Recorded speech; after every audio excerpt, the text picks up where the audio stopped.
Welcome to the Banker Lamp. Please enjoy the video. In this video, I will show you how to make a delicious homemade tomato soup. First, let's gather our essential ingredients. You'll need about 2 pounds of ripe, fresh tomatoes, 1 large onion, and 2 cloves of garlic.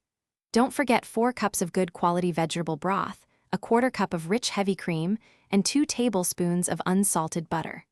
Fresh basil and a good olive oil are also key for achieving that perfect, vibrant flavor. These simple components will create a truly comforting dish.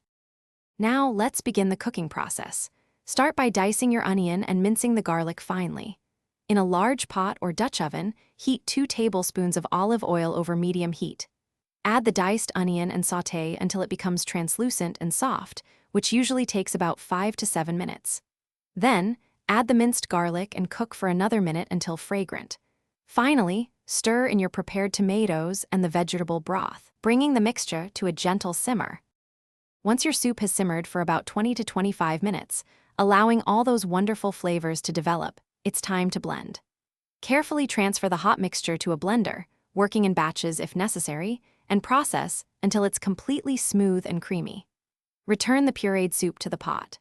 Stir in the 1/4 cup of heavy cream and the 2 tablespoons of unsalted butter until they are fully incorporated and melted, enriching the soup's texture and taste. Season generously with salt and freshly ground black pepper to your liking. Your homemade tomato soup is now ready to be enjoyed. Ladle the warm soup into bowls. For an extra touch of elegance and flavor, you can add a small swirl of cream and a sprinkle of fresh basil leaves on top of each serving.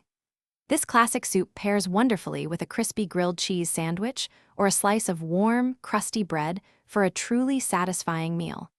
This recipe typically yields about 4 generous servings, making it perfect for a cozy dinner. Thanks for watching. If this was helpful, leave a like and consider subscribing. See you next time.